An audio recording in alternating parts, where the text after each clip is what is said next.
Once, a wise person told me that the only thing necessary, truly extraordinary, is love.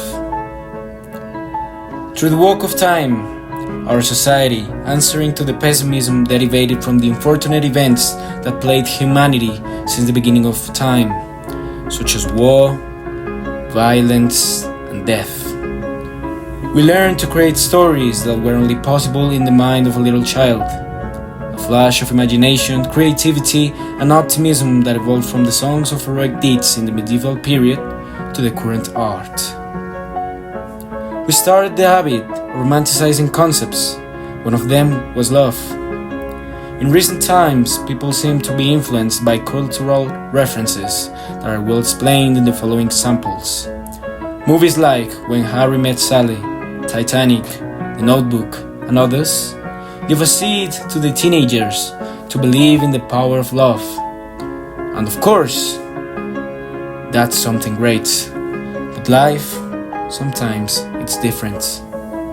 Immaturity, beliefs, formations, there are a lot of factors that contribute to a failed relationship between young people. But the concerning thing is that the consequences of mental health are progressive and destructive when the management is not appropriate. In the meantime, in the depth of the concept, it is important to find causes and consequences in order to make a change.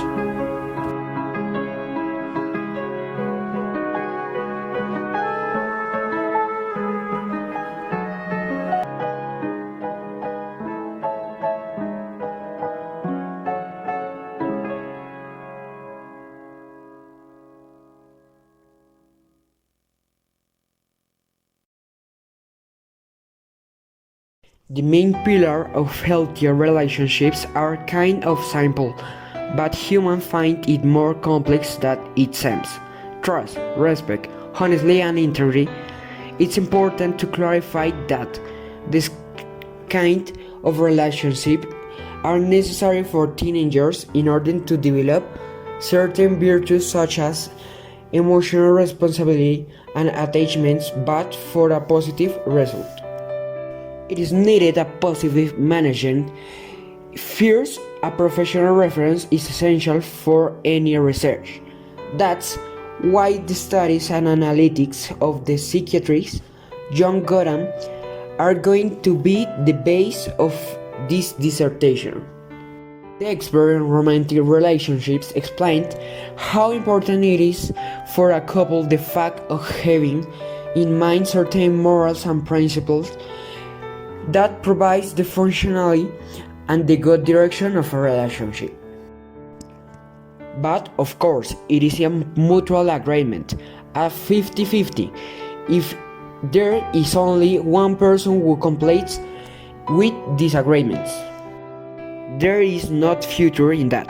Gottman said that the establishment of limit in the space and time of each other represents the feeling of freedom and trust that humans naturally need in their lives.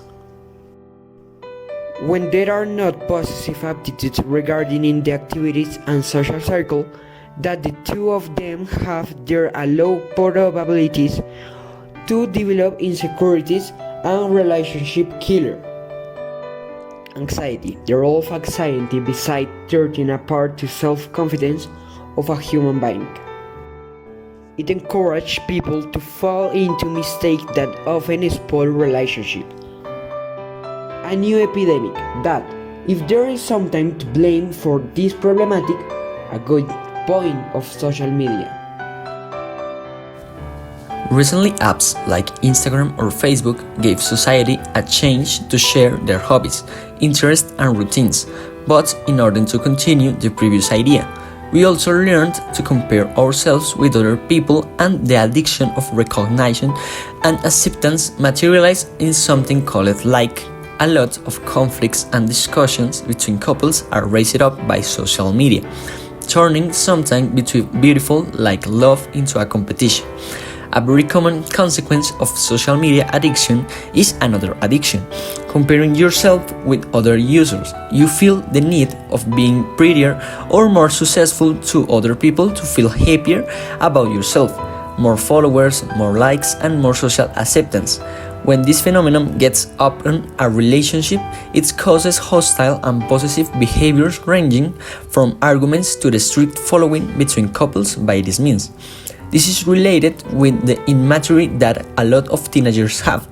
The bad use of social media goes hand in hand with the previous information. But even human being is a different world, so causes and consequences are never the same. For that, a whole study is required. Science, things like childhood, family relation, traumas are big influence points in the brain and behavior of a person, especially in a teenager. In that range of age, the things are more complex in every sense.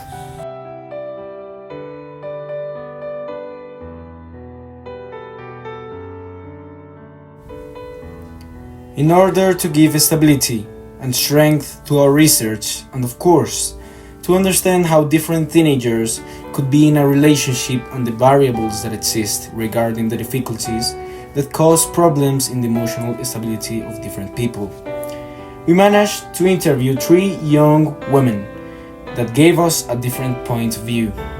Information hits different when you have the opportunity to observe and listen a part of reading.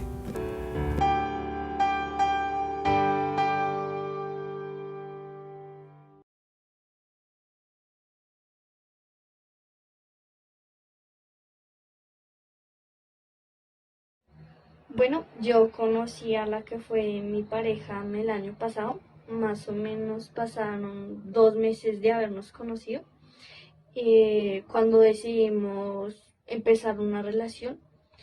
Digamos que como siempre eso empieza como algo diría que utópico, porque los primeros momentos se sienten con muchas ilusiones, con pensamientos sobre el futuro, y yo me sentía muy emocionada. Las cosas iban muy bien, sentía mucha conexión con esa persona y las expectativas eran demasiado altas.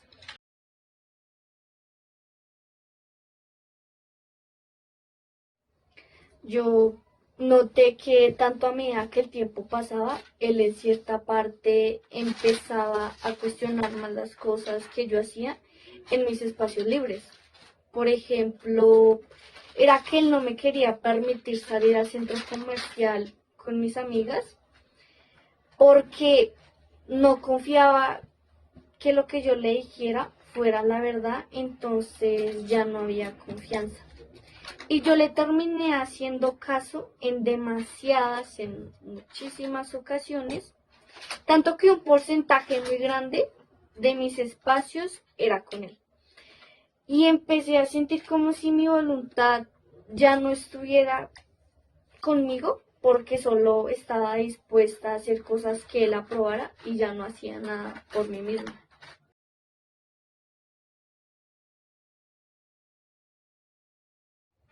Creo que en cierta manera siempre buscaba validez de su parte y al tenerla sentía que estaba haciendo un buen, podríamos decirlo, trabajo como novia, y se había volvido algo obsesivo que formó parte de la relación. Y cuando yo decidí acabar con todo fue cuando me di cuenta que yo ya no tenía vida aparte de ella y ya habían pasado aproximadamente como 6 meses. Todo ese tiempo sin yo ser autónoma y tomar mis propias decisiones y no ser yo misma por buscar su validez en nuestra relación.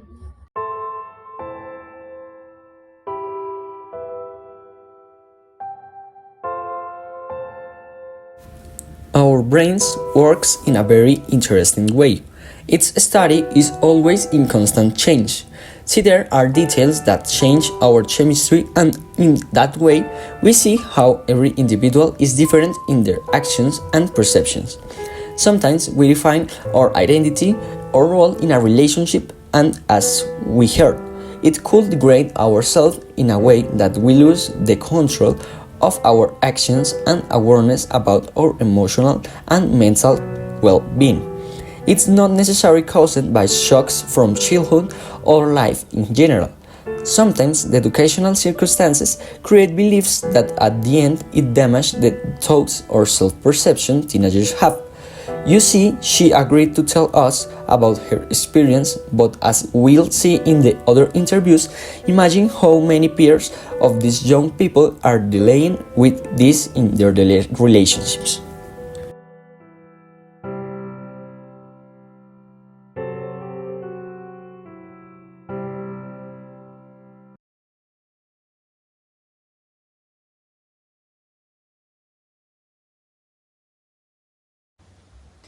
Mi relación me enseñó muchas cosas. Yo no soy creyente de que existan las personas equivocadas en nuestra vida. La gente al fin tiene un propósito. A pesar de que su impacto sea negativo o positivo, nos enseñan algo. En mi relación, yo sufrí mucho por todas las cosas que fluían por mi mente en prácticamente todo el tiempo. Estaba en un momento donde mis ansias por pensar que todas las cosas que hacía estuvieran bien, que no fuera a decepcionar a mi pareja en los aspectos que involucran la relación. Y en base a eso necesitaba su aprobación todo el tiempo. Porque hiciera lo que hiciera, no podía sentirme cómoda conmigo misma. Y no puedo darle explicación, pero independientemente de todo, no estaba feliz.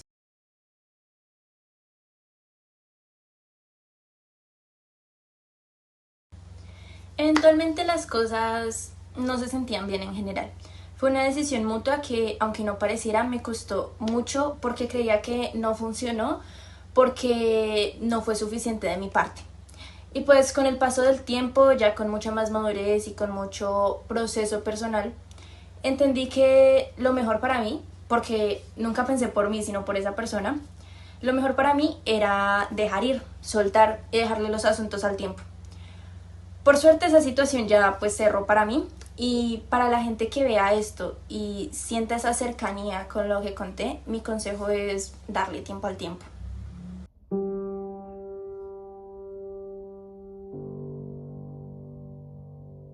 Unfortunately, our minds rarely work the way we want.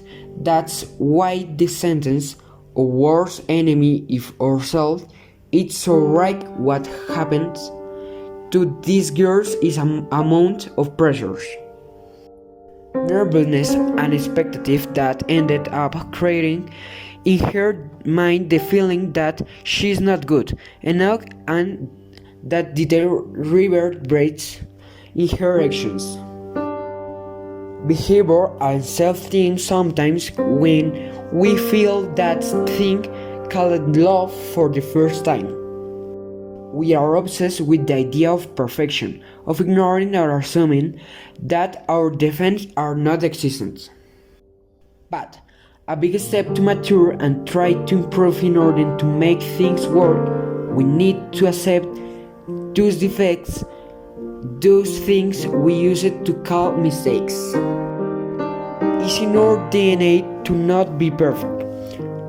At the end of the day, if we went back to the past to try to erase our mistakes, we will erase ourselves.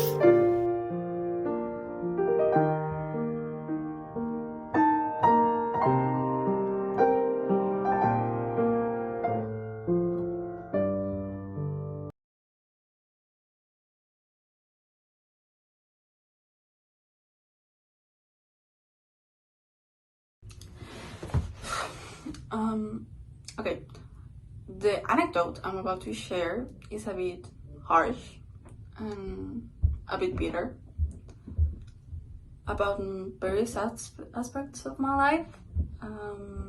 I was in a rather long relationship in which I don't want to go into many details about, as it's not important, but it is relevant to mention that we were quite irregular. There were no long periods of stability or balance. We were kind of inconsistent in that way.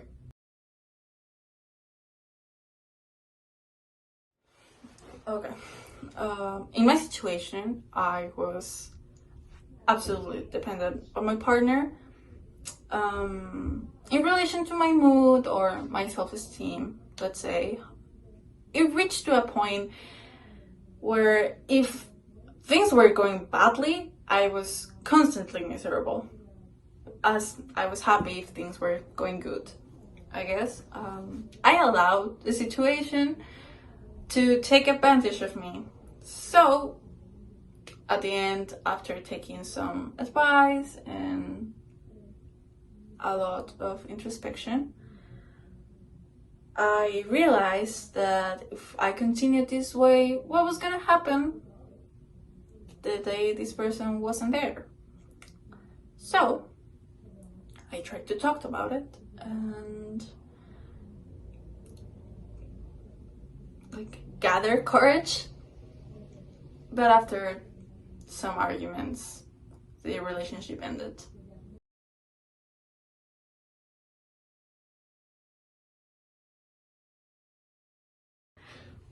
Today, thanks to the fact that I accepted everything I believe was the right way, I overcame the situation and no longer need someone else to be happy.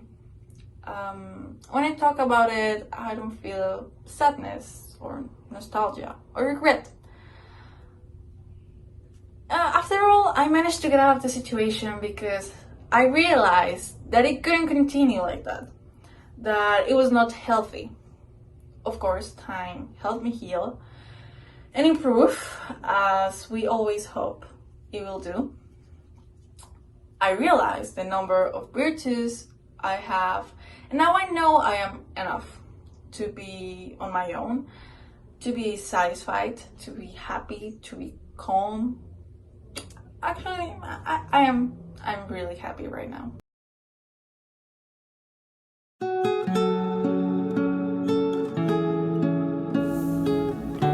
After all, we still need love in our lives. It's necessary. It's the reason why many of us are still alive. We live for the love we have for our people and our jobs. At the end, I'm one of the ones who believe that we're destined to love something or someone. But we need to help the youth. The last ONU reports 7 of every 10 teenagers around the world suffer a mental disease. And suicide is the 4th cause of death between teenagers. Are we really helping them?